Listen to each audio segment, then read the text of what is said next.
जासूस पकड़े गए थे या उस तरीके से हमने चर्चा किया था। देखिए, हम्म। मैं फिर से वही दोहराऊंगा कि जो है वहाँ पे जो जासूस पकड़े गए थे, उन लोगों की जो एक कल्चरल बैकग्राउंड है, वो सभी एक जैसे ही है।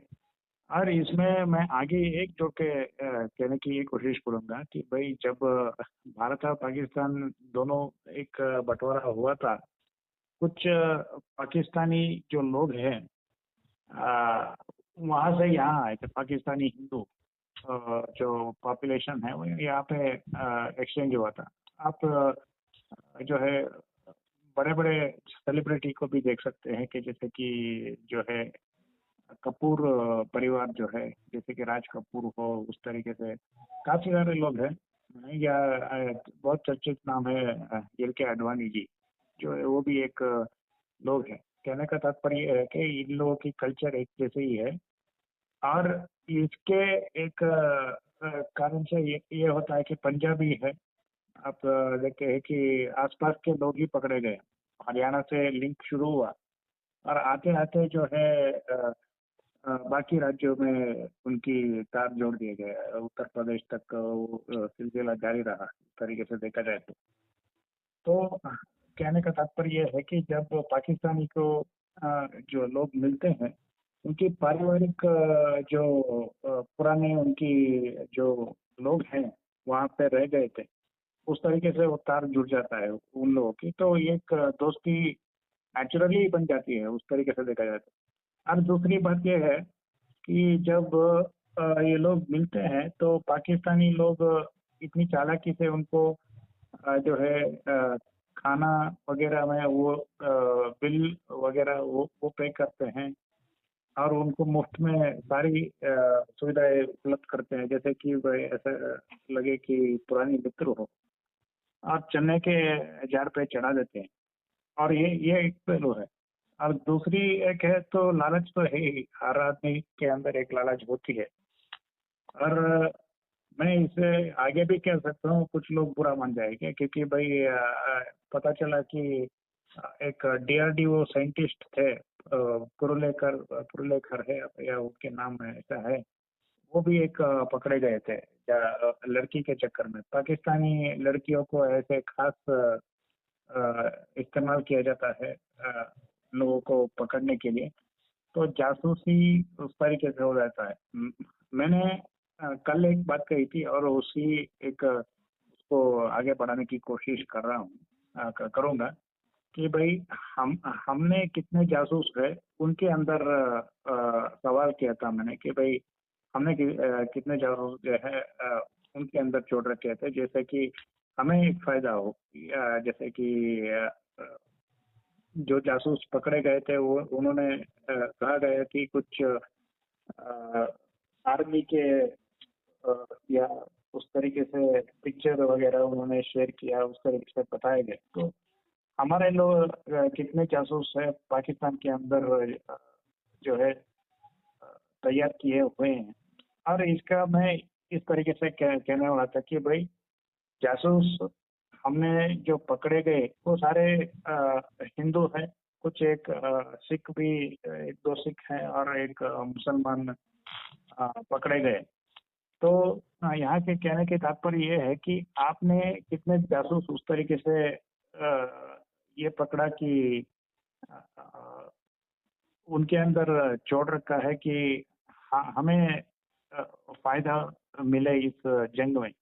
और ये सब उस मौके पर हुआ जहाँ पे ऑपरेशन सिंदूर चल रहा था, उस तरीके से देखा जाए तो खास करके जो ज्योति मल्होत्रा करके लड़की है, उन्होंने पहलगाम भी उन्होंने वो गई थी, वहाँ पर भी उन्होंने कुछ जो है पिक्चर वगैरह शेयर किया था। तो आगे वो क्या केस है, मैंने ज़्यादा फॉलो नहीं किया है, लेकिन वो चल रहा है अपनी तरीके से देखा जाए तो मीडिया में। तो खैर ये बात है। और हमने ये कहा था कि भाई ऑपरेशन सिंदूर में जात ये पूछा गया कि धर्म मतलब कि धर्म पूछा गया, जात नहीं पूछा गया। इस तरीके से काफी जो है भाजपा के समर्थक वगैरह जो है इस तरह की कोशिश कर रहे थे नैरेटिव। मैंने कल भी कहा था, आज भी कह रहा हूँ ये बात कि भाई अगर जात पूछ कर मारा भी गए थे तो मरे हुए लोग फिर भी हिंदू ही निकलेंगे। अगर देखा जाए तो ये बात जो है उस तरीके से फर्क नहीं पड़ता कि उन्होंने जात पूछ के मारा गया। ये तो नैरेटिव है, ये बेकार है मेरे तरफ से, मैं मेरे ख्याल से उस तरीके से देखा जाए तो। और इसमें ऐसा है कि मैंने फिर से कहा था कि मुसलमान की ये मान लीजिए इसमें उनके जो एक अच्छी बात कह सकते हैं कि वो जात नहीं देखते, उनको उनके लिए सारी लोग बराबर है, तो उस तरीके से काफिरों को मार देते हैं। तो ये बात हमने पिछली बार भी किया था उस तरीके से देखा जाए। और तीसरी बात हमने ये किया था कि पाकिस्तान की छवि और पाकिस्तान की जिस तरीके से हम कल्पना करते हैं और जो वास्तविक दृष्टिकोण है उनको हमें देखना पड़ेगा कि भाई हम उनको भिखारी कहते हैं, हम उनको जो है कंगाल तरीके से कमजोर कहते हैं। वास्तविक दृष्टिकोण से मैंने कल भी एक बात कही थी कि भाई ये लोग कमजोर होते तो कब के मैदान छोड़ चुके होते, कोई इस तरीके से नहीं लड़ते। आज दूसरी बात यह है कि वो अपने जो है लोग गवा नहीं रहे हैं। पाकिस्तानी जो सोल्जर है वो जान नहीं गवाते, वो आतंकवादी उग्रवादी से हमला करवा के वो जो है जंग आगे बढ़ रहे हैं इस्लाम के नाम पे, उस तरीके से देखा जाए तो ये बात हो रही है। अब जिस तरीके से हम छवि बनाते हैं उसका असर ये होता है कि भाई हम तो जब कारगिल युद्ध हुआ या इस श्रृंखला में जितने भी प्रधानमंत्री आए और जब मोदी जी भी आए, जो पुलवामा में जो आतंकवादी घटना हुआ, तो पहली बात तो हमने जो है उनको सही से जवाब दिया और वो करीब करीब जो है 5 साल तक कोई हमला नहीं किया। इस बार हमने जो है फिर से उन्होंने इस तरीके से हमला किया तो हमने जवाब दिया। लेकिन इस बार हुआ ऐसा कि जो है 2 दिन में सीज फायर हो गया और सीज फायर होने के बाद जो है असली मकसद जब हम देखते हैं कि वो जो आतंकवादी है वो पर्यटकों को मार के चले गए, तो यहाँ पे कामयाबी नहीं मिला कि वो जो आतंकवादी थे उनको मारा नहीं गया। वो सिंदूर आपको जारी रखना पड़ा सीज फायर के बाद भी। और अंतर्राष्ट्रीय जो रवैया रही है और उसके बाद जो है आपने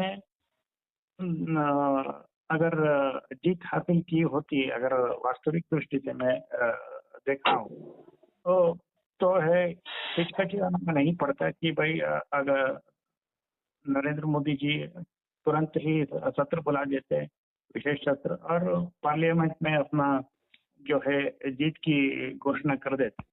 तो उनको भी पता है कहीं ना कहीं जो है वो कूटनीतिक विफलता हुई है। मान लीजिए उन्होंने हमला किया, आतंकवादी उग्रवादी हमला की ठिकानों पर उन्होंने हमला किया और कुछ कहा गया कि न्यूक्लियर जो बंकर है उनकी पाकिस्तानी एयरफोर्स बेस है या न्यूक्लियर बम की जो कुछ ठिकाने हैं जहाँ पे वो न्यूक्लियर बम रखते हैं, उस तरीके से हमने भी हमला किया, इस तरीके से कहा जाता है। लेकिन इस सारे उपलब्धि के बावजूद अगर असली जीत ये होती कि वो जो उग्रवादी थे जिन्होंने निर्दोष पर्यटकों को मारा, वो लोग बच के निकल गए।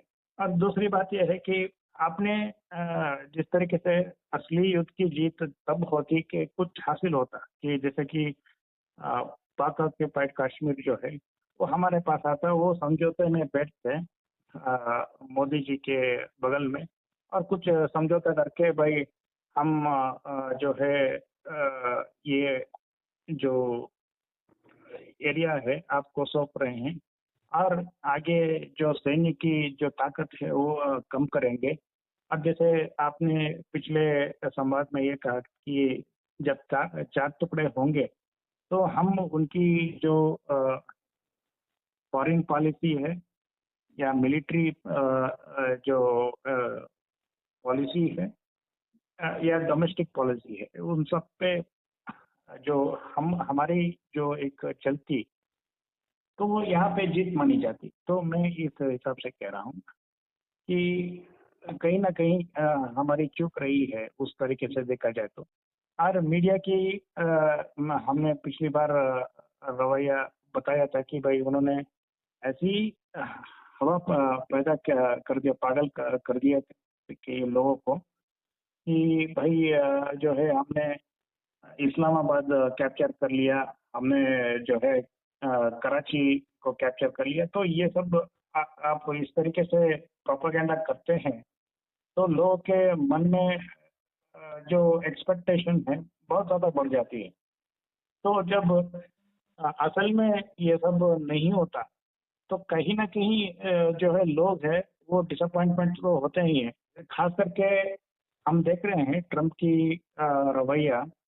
एक और चीज आप देखते हैं कि ट्रम्प ने हमारे भारतीय जो स्टूडेंट्स है, उन स्टूडेंट्स नहीं, जो नागरिक हैं वहाँ पे, जो वीजा वगैरह बिना गए थे वहाँ पे, उनको हथकड़ी बांध के भारत वापस भेज दिया था। और टैरिफ के संदर्भ में हम देखते हैं कि अभी क्या चल रहा है, क्या नेगोशिएशन चल रहा है कि अगर उन्होंने सही तरीके से इसको हैंडल नहीं किया तो भारतीय अर्थव्यवस्था में काफी फर्क पड़ेगा टैरिफ के मामले में। तो फिर मैं इसको एक यहाँ पर जोड़ रहा हूँ, फिर से हम चर्चा और आगे बढ़ाएंगे। आप कुछ कहेंगे इसमें? हाँ, जैसा कि कल मैंने बताया था। जी जी। आपने बहुत सारे वही सब फिर से बातें आ गई हैं जी जी। कि ये पैसे के लालच में तो भारत ही नहीं, दुनिया के हर देश में लोग बिकते हैं और जासूस बनते हैं। भारत ने भी जासूस बनाए होंगे पाकिस्तान में और दूसरे देशों में अपनी सुरक्षा के लिए और उस पर आक्रमण करने के लिए, वहां का पता लगाने के लिए। तो भारत ने भी कर रखा होगा, वे भी करते हैं। इसमें जिसका पलड़ा भारी हो जाए, इसके पास पैसे अधिक होंगे तो होगा, जिसमें गद्दार ज्यादा लोग होंगे उसमें हो जाएगा। हाँ, तो उसमें तो ये बात है। पाकिस्तान का जहाँ तक जो है उसकी बात है कि वहाँ का रिलेशनशिप डेवलप कर लेते हैं पाकिस्तान से यहाँ पर के लोग। तो चूंकि उर्दू जो है भारत में भी बोली समझी जाती है, वहाँ भी समझी जाती है, रेस भी एक ही जैसा है, और मुस्लिम वगैरह भी उधर भी हैं इधर भी हैं। और अगर मुस्लिम नहीं भी है तो भी कम से कम भाषा, खान पान, रहन सहन से कुछ ना कुछ मेल मिलाप हो ही जाता है और डेवलप कर लेते हैं। और जो जिसको हमको पटाना होता है तो जाहिर सी बात है कि उसके अनुसार कुछ खर्च करना ही पड़ेगा। और कुछ न कुछ कोई किसी को मान लीजिए कि कोई लफ्ज जिहाद में फंसाता है तो उसी टाइप से कुछ जो है इस लड़कियों की सप्लाई करके भी फंसा लेते हैं या लड़कों की सप्लाई करके फंसा लेते हैं। तो वो सब तो चलता है, हनी ट्रैप जिसको बोलते हैं। तो वो सब तो चलता है। भारत ने जो उपलब्धि हासिल की है इसमें, जैसा मैं समझता हूँ कि युद्ध, चाणक्य कहते थे युद्ध छोटा हो लेकिन बहुत तीखा हो, तीव्र गति से हो, और बहुत मतलब बिल्कुल जो है लाइटनिंग स्पीड से आप आक्रमण करें तो आप दुश्मन को जल्दी परास्त कर देते हैं। तो भारत ने उस स्ट्रेटेजी को अपनाया और भारत का मोटो शुरू से ही था कि आतंकवादियों के कैंपों को और उनके सलाहकारों को और उनके समर्थकों को नष्ट करना है। तो उसने बहुत हद तक कामयाबी हासिल की और जो परमाणु बेस था उसको डिस्ट्रॉय किए हैं। तो वो परमाणु जो है वो अमेरिका का निकला। तो अमेरिका ने फोन किया, प्रेशर बनाया, भाई अमेरिका कुछ भी है तो आज तो दबदबा वाला है। भारत एक साथ सबसे पंगा थोड़ी लेगा कि अमेरिका से भी पंगा ले लेगा, पाकिस्तान से भी और चीन से भी, सबसे नहीं लेगा। पंगा। तो इसलिए मैं सोचता हूँ कि ये बुद्धिमानी वाला स्टेप था कि अपना मकसद पूरा करके हट गए। हाँ, और युद्ध का डिक्लेरेशन भी नहीं था और एक तरह से टेस्ट भी था कि देखें इसके समर्थन में कौन कौन आता है। आगे की युद्ध की प्लानिंग, युद्ध तो कभी भी हो सकता है। कहा भी गया है कि अभी सिंदूर जो है ऑपरेशन सिंदूर खत्म नहीं हुआ, तो आगे की प्लानिंग होगी तो उसमें हथियारों का भी टेस्ट हो गया और इनके समर्थकों का भी टेस्ट हो गया और चीन के हथियारों का और सबकी पॉलिसी का समर्थन हो गया। सब कुछ समझ लिया गया, स्टडी हो गई इसकी। अब इसके हिसाब से आगे की प्लानिंग होगी और भारत को फायदा और ये हुआ कि भारत अब अपना हथियार बेच रहा है बहुत सारे देशों में, डिमांड हो गई भारत के हथियार की, तो अरबों रुपये का फायदा तो भारत को ऐसे ही हो गया। धन के मामले में तो फायदा हो ही गया और ये सब तो जलील हो ही गए। अमेरिका भी जलील हो गया क्योंकि उसके भी जो विमान सब मार गिराए गए, परमाणु बम की कोई रक्षा नहीं कर पाया, वो उसका डिफेंस सिस्टम भी कमजोर निकला। वही डिफेंस सिस्टम रशिया को दे दिया है भारत ने। अब रशिया कहर मचा रहा है वहाँ यूक्रेन में, तो भारत की जय तो हो ही गई है, तो इसमें फायदा हुआ है। और वो जो प्रोपेगेंडा की बात जो आप कर रहे थे कि इस्लामाबाद ये हो गया तो वो हो गया, तो जहाँ जहाँ स्ट्राइक किया था भारत ने वहाँ तो भारत ने प्रूफ भी दिया। ऐसा नहीं कि प्रूफ नहीं दिया, जहाँ जहाँ स्ट्राइक किया है भारत ने पूरा प्रूफ दिया, एविडेंस दिया है पूरे वर्ल्ड कम्युनिटी को कि हमने यहाँ किया। बल्कि भारत ने कम बताया है, पाकिस्तान और ज्यादा बता रहा है।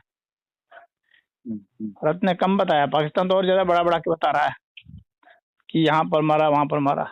तो खैर बहुत ज्यादा वैसा भी प्रोपेगेंडा नहीं हुआ था, संतुलित ही मैं समझता हूँ। और युद्ध में हल्का फुल्का हाइपर बोल तो हो ही जाता है। तो इस तरह से ये ठीक ही रहा ऑपरेशन सिंदूर अभी तक तो। और इसको जो है लाभ जो है बीजेपी को मिलेगा ही लाभ। वर्ल्ड में जाके इसका प्रचार प्रसार भी हो गया, भारत ने अपना पक्ष भी रख दिया। और यहाँ पर भी चुनाव की जो बात है, अब आने वाले समय में जो चुनाव आएंगे तो उसमें ये जो है एक मुद्दा रहेगा और इसका लाभ भाजपा को मिलेगा, निश्चित मिलेगा। हानि तो कम से कम नहीं होगी। हाँ, और जो ये सब बोलते हैं कि नहीं जो है मिलिट्री ने किया, भाजपा ने क्या किया, तो जब चढ़ाई जब कोई कर देता है तो उसमें कहते हैं कि उसने इतनी जमीन ले ली, उसने इतनी जमीन ले ली, तो सरकार का दोष है। और जब जीत होती है तब सरकार का क्रेडिट नहीं देना चाहते विपक्ष वाले। भाई अगर हार होगी तो आप सरकार को दोषी बनाएंगे, उस वक्त नहीं कहेंगे कि सेना हार गई, सरकार नहीं हारी। और जब जीतते हैं तो कहेंगे सेना जीती, सरकार नहीं जीती। तो ये दोनों तरह का उल्टा तर्क नहीं चलेगा ना। तो जो भी सरकार है उसका क्रेडिट होता ही है, क्योंकि सेना को ऑर्डर सरकार देती है, सेना को पावर सरकार देती है, सेना को हथियार सरकार देती है, सेना को निर्देश सरकार देती है। तो सेना की भी क्रेडिट है और सरकार की भी क्रेडिट है। तो कांग्रेस के समय में तो इतना हुआ था, कहाँ कुछ कर पाए थे सब, हिम्मत भी नहीं पड़ी। और बल्कि कबूल भी कर लिया मनमोहन सिंह ने, जो ओबामा आए थे अमेरिका के राष्ट्रपति, उसके सामने ही कहा था मनमोहन सिंह ने कि यहाँ नाराज हो जाते मुसलमान सब, इसलिए हमने हमला नहीं किया। तो स्पष्ट उन्होंने अपनी नीति बता दी, अपनी कमजोरी बता दी कि हमारी ये कमजोरी है, इसका मतलब है कि हम पाकिस्तान पर कभी भी हमला नहीं करेंगे, वो चाहे पाकिस्तान कुछ भी कर जाए। तो तात्पर्य तो यही निकला ना, क्योंकि यहाँ वाले मुसलमान तो हर समय नाराज होंगे, तो फिर आप कभी भी नहीं कुछ करेंगे, वो चाहे कुछ भी कर जाए। अभी वही बात है कि मुसलमान नाराज क्यों होंगे। ये सवाल ये है कि हमने पिछली बार भी कहा था, अभी मैं फिर से ये दोहराने की कोशिश कर रहा हूँ कि इस्लामिक जो ताकत ये है कि वो दो जो एक कंट्री है जैसे कि ईरान और पाकिस्तान के दोनों के पक्ष में न्यूक्लियर बम है। और जब तक इन दोनों के पास ऐसा है कि वो ये मानते हैं कि इस्लाम को जो मुसलमान जो है अगर कोई तकलीफ हो तो ये सारे मिलके जो है इनके बचाव में आएंगे। ऐसा एक उनकी जो है रणनीति है। और मान लीजिए कहीं पर भी ये इन लोगों के बीच में काफी लड़ाई होती है, अगर देखा जाए तो ये ईरान के पक्ष में सऊदी नहीं जाता, ईरान के पक्ष में बाकी गल्फ जो है वो नहीं जाता। लेकिन एक अघोषित रणनीति ये भी है कि अगर इन लोगों के पास जो है बाकी जो काफिर देश है उस तरीके से उनके ऊपर आक्रमण करे, जब इस्लाम खतरे में पड़ता है तो शायद ये लोग इकट्ठा हो जाते हैं, उस तरीके से देखा जाए तो। हाँ हाँ, वो तो इकट्ठा हो जाते हैं, ये बात तो सही है। भारत के खिलाफ एकजुट हो जाएंगे लेकिन फिर भी भारत को युद्ध तो लड़ना ही पड़ेगा, भले एकजुट हो जाए। हाँ, लड़ना पड़ेगा, युद्ध तो लड़ना पड़ेगा। युद्ध अगर आपके ऊपर वो थोपा गया है, आपके एग्जिस्टेंस के लिए खतरा है, तो आपको युद्ध लड़ना पड़ेगा। और युद्ध लड़ना ही नहीं पड़ेगा, युद्ध जीतना भी पड़ेगा। और क्योंकि अगर हारेंगे तो आपका अस्तित्व खत्म हो जाएगा। और ये वे अगर हारते तो उनका अस्तित्व खत्म नहीं होगा, लेकिन आप हारेंगे तो आपका अस्तित्व खत्म हो जाएगा। हाँ, वो है। हाँ, उसके साथ आपके दुश्मन जो है चीन भी छुपा है। हाँ। ऐसा नहीं है कि वो खुल के जो है आएगा। नहीं, चीन जो है छिपा वो दुश्मन नहीं है, चीन तो एकदम एक्सप्रेस दुश्मन है। हाँ, एक्सप्रेस दुश्मन है। हाँ। लेकिन आज तक जो है जब भी उसकी दुश्मनी आप परमानेंट मान लीजिए, वो कभी नहीं छोड़ने वाली। हाँ, वो तो है। वो तो ये ऐसा है कि हमने जो है कारगिल युद्ध और बाकी युद्ध में चीन की भूमिका सिर्फ एक जो है हथियार सप्लायर के रूप में हमने देखा। इस युद्ध में भी ऐसा ही है कि उन्होंने जो है फाइटर जेट पाकिस्तान को दिए। और इस मामले में फिर से एक विवाद ये खड़ा हुआ कि जो राफेल युद्ध जो है, जो जेट है वो गिर गए। वो तो अलग विषय में आगे उसके बारे में फिर से कुछ संदर्भ में कहूँगा कि कहने के तात्पर्य यह है कि इस्लाम के पक्ष में तो ऐसा टेक्नोलॉजी वगैरह है नहीं, लेकिन चीन जो है ये उनकी जो एक लड़ने वाली ताकत है, जिहाद की जो है वो ताकत है, उसको इस्तेमाल करके, जैसे अमेरिका करता था जो रशिया के खिलाफ, तो ऐसा एक मोर्चा वो भी खोलना चाहते हैं। अगर इस्लाम के बारे में एक और चीज हम देखें तो चाइना के अंदर भी मुस्लिम लोग हैं, ऐसा नहीं है कि नहीं है, लेकिन उन्होंने ऐसा दबा के रखा है कि भाई वहाँ पे वो लोग उनको काफिर नहीं मानते। वो लोग वहाँ पे जो है, जैसे चीन की जो कॉन्स्टिट्यूशन है उसके हिसाब से वो लोग जो है दबा के रखते हैं, दबा के नहीं रखते, दबे रहते हैं, उस तरीके से देखा जाए। और पाकिस्तान जो है उनको जो है एक शक्तिशाली मित्र मिल गया।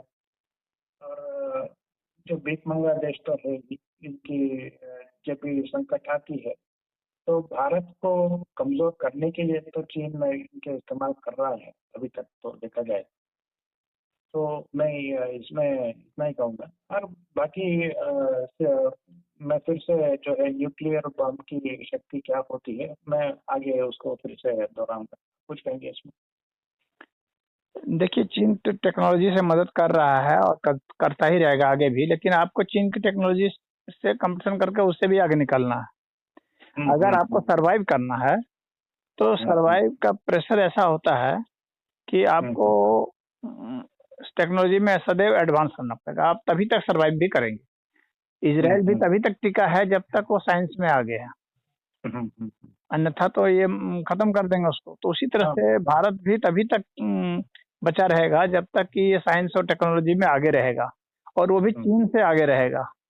हाँ, और अगर आगे ना भी रहा तो कम से कम बराबर पर तो रहे ही।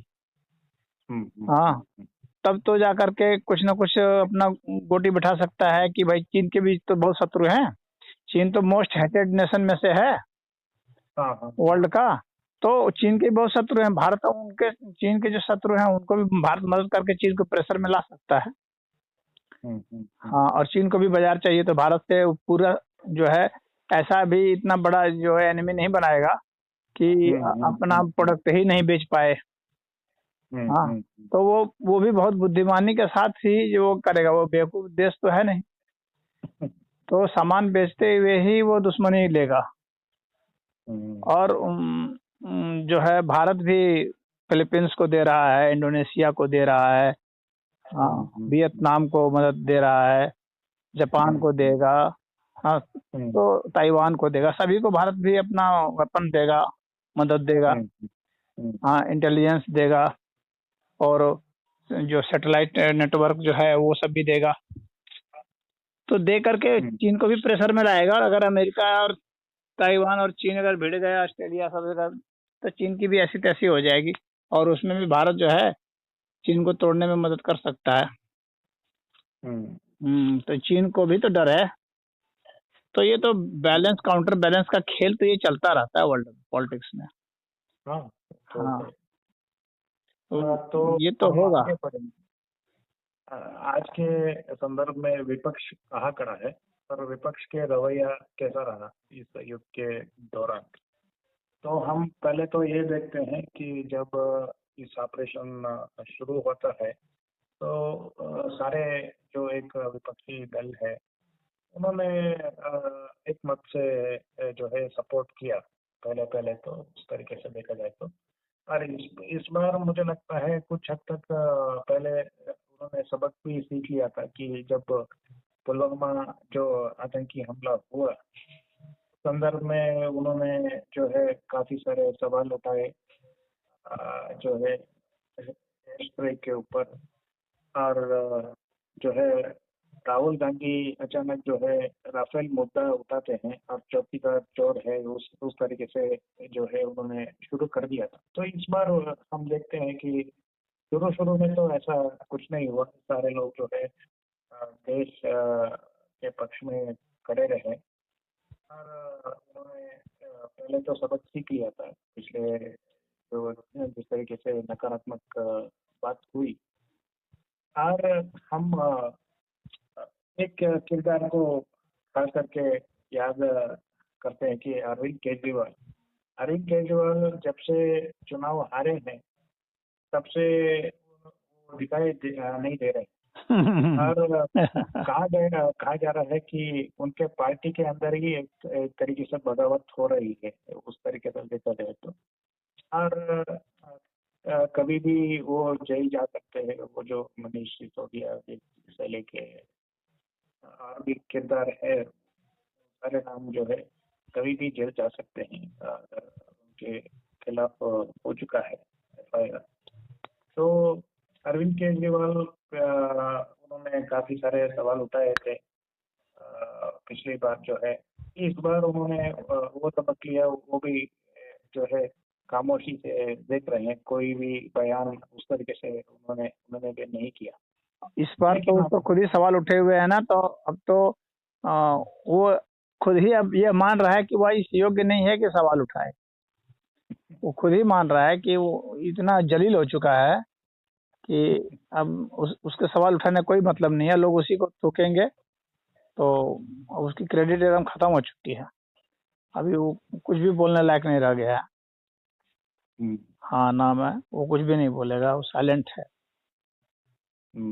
वो क्या बोलेगा? हाँ, विपक्ष ने जो कहा था, तो विपक्ष अपना गेम खेल रहा था कि भाई हम लोग भी देशभक्त कहलाएं, इसलिए सपोर्ट किया था। और इसलिए भी सपोर्ट किया था कि इनका उद्देश्य था कि भारत लड़ जाए, और जब लड़ेंगे तो कुछ लाशें गिरेंगी, तो फिर हम लोग लाशों पर राजनीति करेंगे। हाँ, कि ये अगर सैनिक मारेगा तो कहेंगे देखिए इतने इतने लोगों को मरवा दिया, तो इतना नुकसान हो गया, तो इतना राफेल गिर गया। और जब कुछ भी नहीं गिरा तो हल्ला कर रहे हैं कि गिर गया। हाँ, और जब गिर गया होता तब पता नहीं क्या क्या कहते, इतना नुकसान करा दिया उतना। तो इसलिए उकसा करके ये लोग लड़ाना चाह रहे थे, इसलिए सपोर्ट कर रहे थे ताकि उसके बाद उस पर राजनीति कर सके। लेकिन मोदी ने वो चांस नहीं दिया, बहुत शॉर्ट स्ट्राइक किया, और कुछ भी क्षति नहीं हुई, ना आदमी की क्षति हुई, ना वेपन की क्षति हुई वैसे। और इन लोग का मुंह बंद हो गया और काम भी हो गया। तो इन लोग की राजनीति धरी की धरी रह गई। मैं तो आउट स्मार्ट कर दिया मोदी ने इन लोगों को। मैं तो इसको पीछे से इतिहास के दौर में इसको देखने की ये कोशिश कर रहा हूँ कि जब भी एक युद्ध होती है, और ये विचित्र है अगर देखा जाए तो, और सच भी है, जब वर्ल्ड वॉर 2 हुआ तो विंस्टन चर्चिल जो है ब्रिटिश प्राइम मिनिस्टर थे उस जमाने के, वो चुनाव हार गए अगर देखा जाए तो, क्योंकि भाई इतने उनकी जो है छवि गिर गई थी, क्योंकि उन्होंने जो ब्रिटिश वासियों ने देखा उनकी जो सैनिक जो है काफी लोग लाशें आ रही थी, उस तरीके से देखा जाए तो वो तो इसलिए जीतने के बाद भी वो जो है इलेक्शन हार गए। हाँ, तो युद्ध की कीमत तो चुकानी पड़ती है। युद्ध की कीमत चुकानी पड़ती है। और हम इसी श्रृंखला में हाँ, अगर ये जीत करके उसको ले आते, पीओके को ले आते, हाँ, अब पाकिस्तान को तोड़ने में सफल हो जाते, उसका फेडरेशन बनाने में सफल हो जाते। जैसे कल बात हुई कि भाई डिफेंस रख लीजिए, इंटेलिजेंस रख लीजिए, उसका फॉरेन पॉलिसी रख लीजिए, तो तब फिर तो मतलब कि अच्छा क्रेडिट मिलता और जीत होती। लेकिन अगर पता चला कि लड़ाई उसी तरह से चल रही है, उधर भी मारे जा रहे हैं, इधर भी मारे जा रहे हैं, हाँ, और जो है वेपन का भी नुकसान हो रहा है, आर्थिक व्यवस्था भी गड़बड़ा रही है, तब तक यहाँ बिजनेसमैन को भी चढ़ा दिया जाता है, ये लोग अपना जमाखोरी शुरू करते, महंगाई बढ़ने शुरू होती, और फिर ये सब बवाल मचाते कि महंगाई इतनी हो गई, बेरोजगारी इतनी हो गई, इतने सैनिक मारे जा रहे हैं, इतना नुकसान हो रहा है। हाँ, तो कहते ये सरकार फेल हो चुकी है, अब हम लोग को वोट दो, हम लोग बनाएंगे। हाँ, और इसी श्रृंखला में मैं इनको जोड़कर देख रहा हूँ कि भाई इंदिरा गांधी की हार है, वो तो बांग्लादेश के बाद भी वो हार गई, और इसी श्रृंखला में जो वाजपेयी जी है वो उन्होंने कारगिल जीता, उन्होंने सियाचिन की जो एक जगह है वो भी हमारे पास है, लेकिन इतनी जो है हमारे सैनिक मारे गए तो वो भी एक नकारात्मक हो गया उनके विरुद्ध, वो भी चुनाव हार गए। और इतिहास ऐसा ही है कि जो भी युद्ध जीते हैं, ये जरूरी नहीं कि उनके पक्ष में लोग वोट करें उस तरीके से जो है उनको जिताए।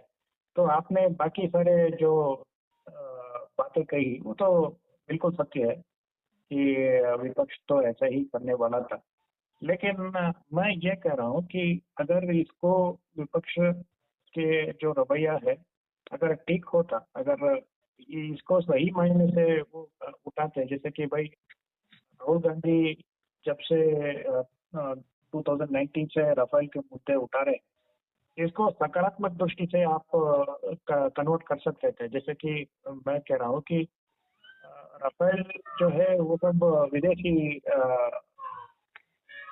जो है एयरजेट है और टेक्नोलॉजी है, तो हमारी नहीं है। तो अगर सच में उनको घेरने की कोशिश, मोदी को घेरने की कोशिश करना इस तरीके से कर सकते थे कि भाई आपने मेक इन इंडिया तो घोषित कर दिया, लेकिन मेक इन इंडिया हुआ नहीं। आप जो है फ्रांस की जो भी एक विमान है आज भी इंपोर्ट कर रहे हैं और उसको रणनीति के तौर पर इस्तेमाल करें, तो इस तरीके से वो घेर सकते थे।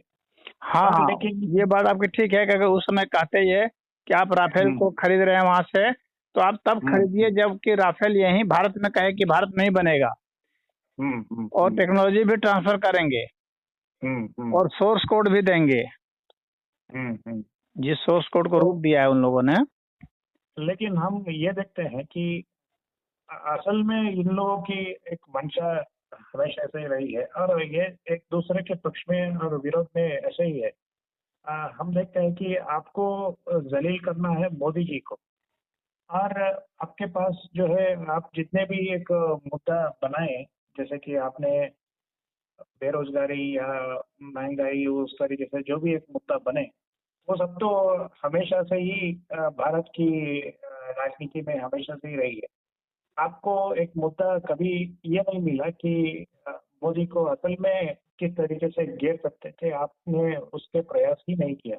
हाँ, और पॉजिटिव सेंस में नहीं घेर पाए ये सब, खाली नकारात्मक बात ही करते रहे। अगर इसको भाई हम ऐसा भी देखते हैं कि आपने मान लीजिए उनको भ्रष्टाचार के, दलाली के आरोप में मोदी जी को आप घेरने की कोशिश कर रहे हैं, और आपकी मंशा ऐसी है, लेकिन यहाँ पे व्यक्तिगत स्वार्थ तो है नहीं कि मोदी के परिवार भी नहीं है, और मोदी जी की जो है आप मनी ट्रेल को एस्टेब्लिश ही नहीं कर सकते उस तरीके से उनकी छवि बर्बाद करने के लिए। हाँ, तो आप तो उनको किसी भ्रष्टाचार में आप फंसा नहीं सकते ना, आपके पास कोई एविडेंस नहीं होगा।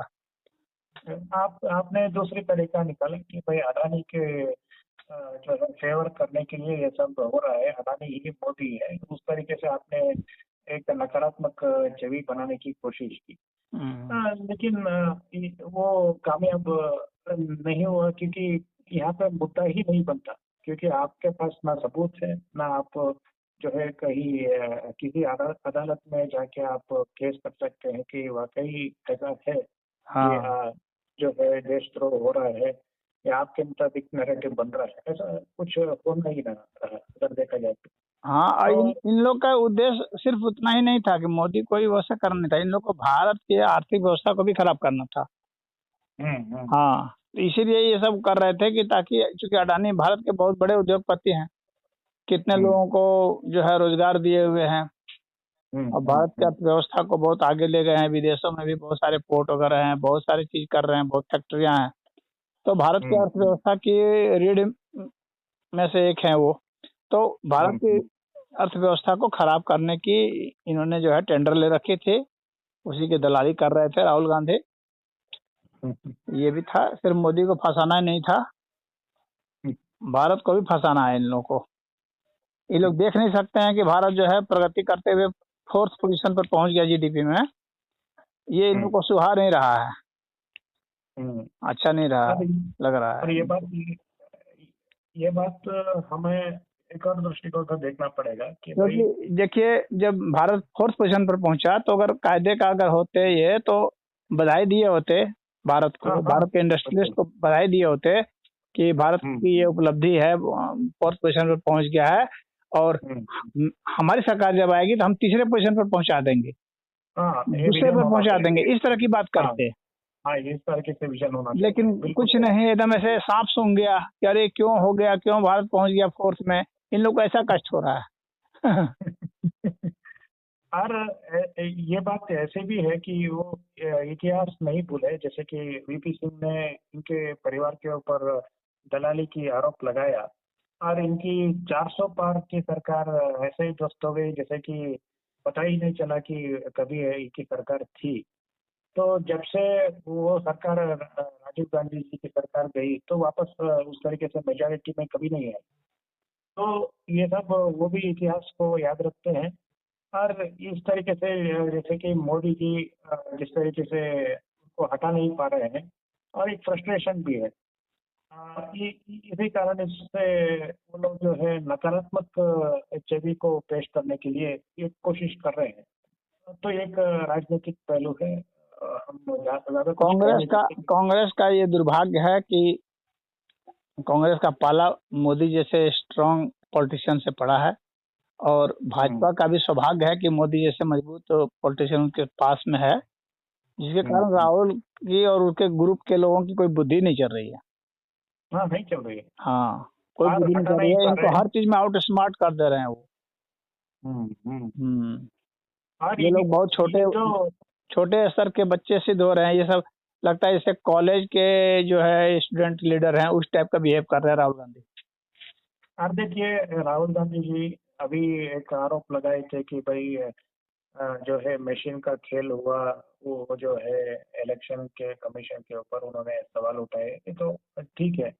और जब ये बात होती है तो आप तो सिर्फ सवाल उठाना काफी नहीं होता है ना, आपको सिद्ध भी करना पड़ेगा ना, कोर्ट में जाइए, प्रूफ कीजिए, एक बार जीत के दिखाइए। आरोप जो भी लगाते हैं ये जीतते नहीं है किसी आरोप में, आज तक बताइए किसी आरोप में जीते हो तो नहीं जीते, और पेगासस मामले में भी नहीं जीते, तो किसी में भी नहीं जीते, ये राफेल में भी नहीं जीते, किसी में जीते ही नहीं। इन्होंने जो भी उठाया सब मुद्दा इनका ध्वस्त हो गया, किसी में भी इनको जीत हासिल नहीं हुई।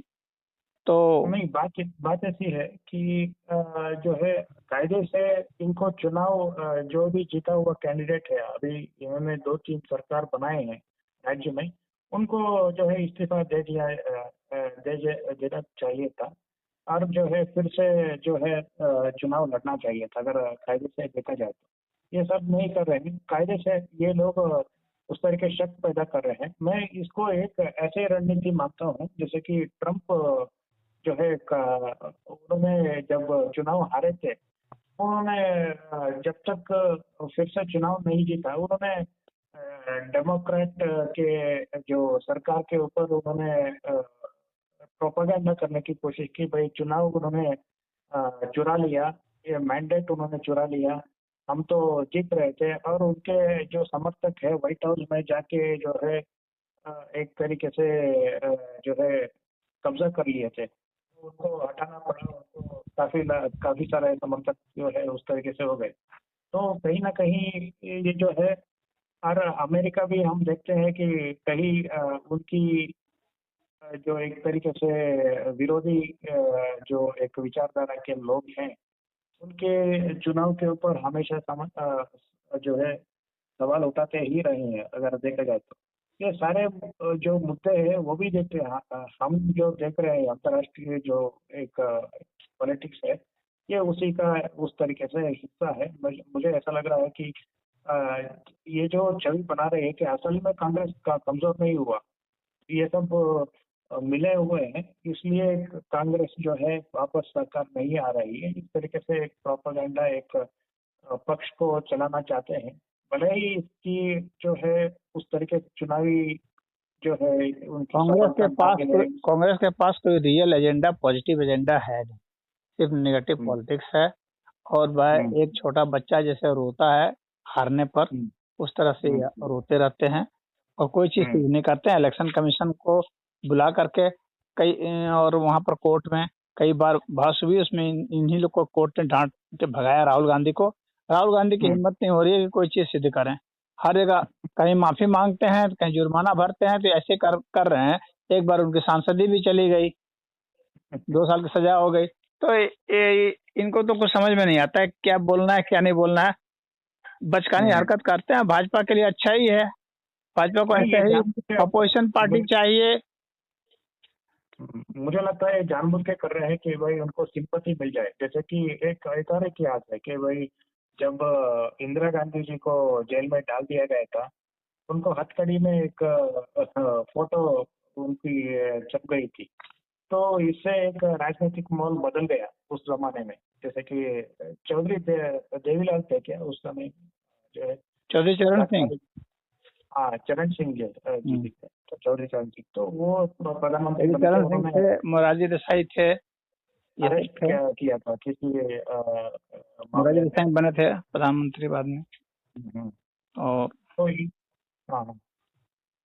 तो इसी संदर्भ में उन्होंने अरेस्ट करवाया था। तो वो जो भीड़ चल रही थी उसी में हथकड़ी की जो है उन्होंने फोटो किसी ने खींच लिया, तो वहां से जो है सिंपैथी वेव पैदा हुई, तो फिर से जो है लौट कर आ गई इंदिरा गांधी। तो एक फिर से इनकी जो है हम देखते हैं कोई एक क्रिएटिविटी बची नहीं है।